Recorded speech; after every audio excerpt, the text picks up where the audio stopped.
Ya, saya mohon Bapak ini saudara-saudara anak-anak saya semua, gitu jangan ada yang nanti kalau ketangkap saya juga ntar. Ya, jangan merusak ya. Itu aja. Yang penting kita nggak mau ada aktivitas. Saya mohon Bapak Ibu bubar ya, kembali ke rumah masing-masing. Nanti tunggu saya kerja dulu. Ya. Ya, Pak. Kita pegang janjinya, kabar. Intinya mulai detik ini, selama evaluasi jika ada penerusan pembangunan, kami warga masyarakat berhak. Kita lihat proses secepatnya. Intinya mulai sumber gereja. Mau tambah lagi? Yang mungkin saya menyampaikan ada beberapa data. Lalu jadi ya, Assalamualaikum warahmatullahi wabarakatuh. Mohon itu izinnya di studio alam harap dicabut.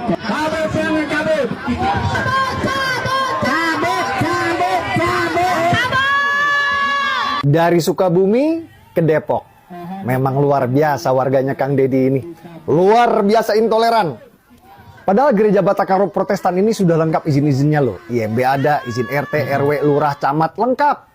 Tapi ditolak juga. Bahkan warga nuntut agar IMB-nya dicabut. Ini realita bangsa kita. Sebagian bangsa kita di Indonesia bagian barat memang masih primitif dan terbelakang. Mau gimana lagi, emang otaknya primitif. Tapi yang tidak bisa diterima adalah Pemkot Depok yang minta pembangunan gereja dihentikan sementara. Izin-izinnya lengkap kok mereka yang harus ngalah. Berarti negara kalah dong sama warga primitif. Justru negara harusnya hadir, berikan perlindungan pada gereja, jaga kebebasan ibadah umat GBKP dari gangguan. Buat apa rakyat bayar pajak untuk gaji aparat kalau tidak bisa melindungi? Terbalik pisan ya Pemkot Depok teh. Kudu ditetar ku Kang Deddy ya mah. Kemenham benar-benar menyatakan diri menjadi penjamin untuk mereka, para pelaku tindakan kejahatan. Ini murni adalah tindakan kriminal yang dilakukan oleh mereka, oknum-oknum, para dajjal yang kesetanan. IQ-nya mereka itu merayap, bukan jongkok lagi. Ini bukan IQ-nya mereka saja yang merayap, Kemenham juga IQ-nya merayap ini. Ya, benar. Tim yang dibentuk langsung oleh Menteri HAM, dalam hal ini Abang Natalius Pigai, besar harapan kami sebagai warga negara. Ketika tim investigasi itu dibentuk untuk meluruskan dan memberikan efek jerah kepada mereka, para pelaku ini. Bukannya menjadi penjamin bagi anak-anak yang telah mengalami trauma karena tindakan persekusi yang dilakukan oleh para oknum-oknum ini, malah menjadi penjamin untuk para pelaku. Ini negara ini sudah benar-benar edan ini. Bukan hanya mereka yang kesetanan, ini Kemenham juga kesetanan ini. Benar-benar miris kami hidup dalam negara yang model seperti ini. Negara ini benar-benar sakit, guys. Dan ketika Kemenham menyatakan diri seperti ini menjadi penjamin bagi para pelaku ini, maka saya mau sampaikan, jelas-jelas Kemenham, Menteri HAM dan juga jajarannya benar-benar melanggar prinsip-prinsip daripada HAM itu sendiri. Di mana prinsip-prinsip HAM melekat pada setiap individu yang namanya manusia. Dan tindakan penganiayaan dalam bentuk apapun itu kepada yang namanya manusia adalah tidak dapat diterima. Terus, kalau hari ini Kemenham menyatakan diri sebagai penjamin bagi mereka. Wow, Bapak Presiden, Bapak Prabowo Subianto yang terhormat, Bapak tidak salah taruh manusia-manusia ini di dalam Kemenham ini. Kalau sampai 7 pelaku ini tidak diadili sesuai dengan hukum yang berlaku dalam negara Kesatuan Republik Indonesia ini, maka saya anak Papua pertama yang minta agar kakanda saya, Natalius Pigai, segera dilengsarkan dari jabatannya. Sangat tidak berbobot dalam memimpin Kementerian HAM. Persoalan yang jelas-jelas di mata kita sebagai warga negara melihat bahwa ini sebuah tindakan kriminal yang seharusnya dihukum. Tapi diloloskan begitu saja. Bukannya menyatakan diri menjadi penjamin bagi mereka yang korban, tapi justru jadi penjamin untuk mereka yang menjadi pelaku. Aneh bin ajaib. Terus apa yang kami harapkan? Kami sebagai orang Papua, dengan kejadian-kejadian masa lalu di tanah Papua, kami berharap Pak Natalius Pigai sebagai anak Papua yang duduk di sana bisa memberikan harapan bagi kami orang Papua. Tapi bagaimana mau urus persoalan yang besar-besar yang pernah terjadi di Papua kalau yang kecil begini saja, yang jelas-jelas di depan mata kita, melanggar hukum saja, justru mengambil sikap untuk berada di pihak pelaku. Kakak turun dari jabatan itu, kakak tidak cocok duduk di situ. Bikin malu tong orang Papua. Oke, hanya itu yang ingin saya sampaikan. Silakan teman-teman, titip komentar kalian. Jika kalian bersependapat dengan saya, taruh komentar kalian di situ. Oke, Salam sehat, salam waras, Tuhan memberkati. Enggak, kalau saya sih urusan hukumnya tidak punya, kan saya gubernur tidak bisa mengintervensi urusan hukum. Nanti yang urusnya Bapak. Tetapi saya sebagai gubernur itu kan berdirinya di atas semua, tidak berdiri di salah satu, gitu loh. Di atas semua, artinya ada peristiwa, ya proses hukumnya berjalan melalui Polres, yaitu silahkan, gitu kan. Nah, saya tidak bisa mengintervensi.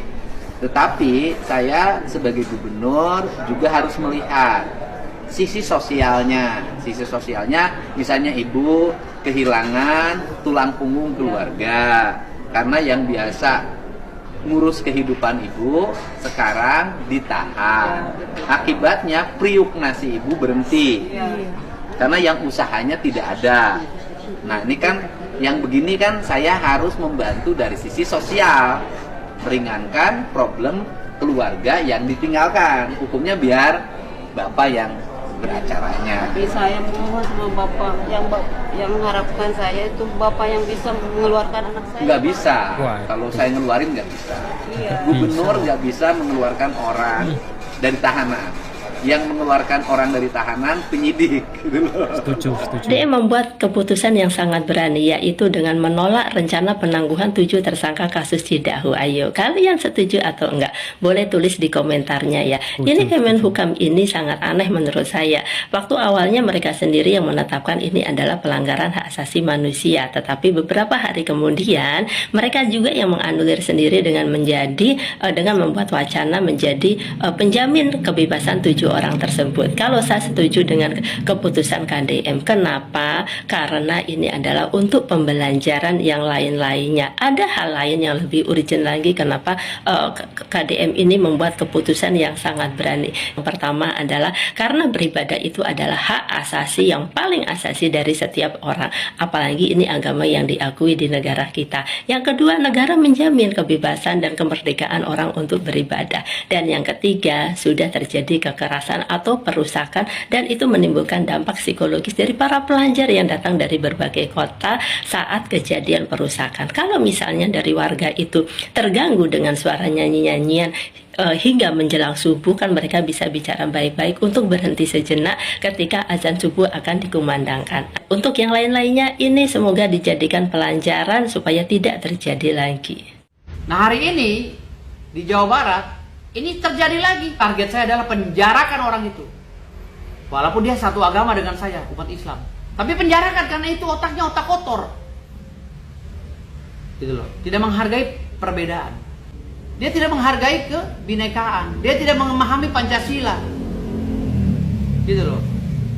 Kalau berbicara masalah ibadah harus izin, lakukan persamaan hak terhadap hukum. Nah, umat Islam juga banyak kok yang teriak-teriak, jikir-jikir sampai tetangga keganggu. Ya, umat Islam juga kalau ngadain acara kadang-kadang juga nggak menghargai umat Kristiani yang lainnya, nggak menghargai umat Hindu apa segala, teriak-teriak semaunya, nggak izin lagi. Gitu loh. Kita nggak usah egois lah. Saya sebagai umat Islam, ya, yang mengedepankan kasih sayang, tidak suka dengan adanya kejadian ini. Biarkan aja hukum berjalan. Buat efek jerah, biar mereka nggak ketemu anak istrinya. Karena bajingan-bajingan semua itu. Gitu loh. Dengan adanya peristiwa intoleran ini saya muak melihatnya. Lagi-lagi damai lagi, dan otak-otak kotor yang melakukan kejahatan itu bebas berkeliaran. Jangan penjarakan bila perlu seumur hidup manusia kayak gitu. Itu mengganggu stabilitas nasional. Tapi kan mendamaikan boleh saja, hukum jalan terus gitu loh.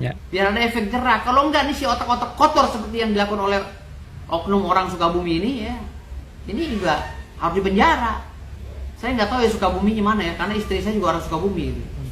Nggak tahu saya Sukabumi di mana. Oknum ya, bukan nggak semua orang Sukabumi, karena orang Sukabumi itu banyak yang baik. Bang, ini tokoh agama dan masyarakat Cidahu juga sudah memberikan statement. Oh, di Cidahu itu? Ya, Cidahu. Dia itu bilang bahwa ya dia meminta untuk hal tersebut itu tidak dibawa ke jalur hukum nih Bang. Itu gimana tuh? Saya nggak setuju. Penjara aja. Kebiasaan udah ratusan kali kok intimidasi terhadap kaum minoritas. Kenapa selesainya dengan damai? Damai boleh saja, damai ya damai. Untuk meringankan hukumannya nggak apa-apa damai. Tapi tetap di penjara. Kalau besok terjadi lagi perdamaian lalu dilepaskan lagi nih otak-otak kotor nih, saya yakin akan ada lagi peristiwa seperti ini lagi. Nggak akan ada kapok-kapoknya. Oke, jadi gimana pendapat kalian setelah menonton video barusan? Silahkan, jika ada pendapat dan komentar langsung saja tulis di kolom komentar. Nah, ini aku akan mengomentari ya video yang pertama. Jadi warga Depok rame-rame menolak pembangunan gereja. Bahkan sampai lurahnya, lurah Kalibiru pun turun tangan ya, menenangkan massa. Aduh, menurutku ini sangat memalukan sekali ya. Kenapa sih kok harus anarkis seperti itu? Tidak mencerminkan orang yang beragama ya. Seharusnya kan saling menghormati lah ya antar umat beragama. Saya sebagai orang muslim sangat malu sekali melihat peristiwa ini. Lagian ini gara-gara mungkin kemarin ya Kemenham melakukan katanya itu ingin ada penangguhan gitu, penangguhan tersangka perusakan yang di Cidahu kemarin. Ya ini nih, makanya ini sekarang kan banyak yang pada berani ya. Ini sepertinya pemerintah ini harus turun tangan, harus segera diatasi nih, karena takut bakalan terjadi lagi dan terjadi lagi. Dan kalau sekarang ini para istri dari tersangka ini memohon-mohon ke Kang Deddy Mulyadi agar hukumannya ini diringankan, ya tidak bisa Bu. Orang suaminya ibu ini sudah melakukan perbuatan yang tidak terpuji seperti itu, jadi ya harus menerima konsekuensinya ya. Harus berani bertanggung jawab. Lagian kok ya nggak mikir dulu gitu loh, anak istrinya kayak gimana. Ya mending kalau udah kaya. Nah, ini kan orang dari, maaf ya, kalangan orang bawah. Nggak boleh lah, harusnya jangan seperti itulah. Kita sebagai umat beragama harus saling toleransi, saling saling menghargai satu sama lain. Malah intoleransi kan ini jadinya. Aduh. Makanya kok setelah tak lihat-lihat kok ini makin lama kok makin banyak masyarakat yang berani ya.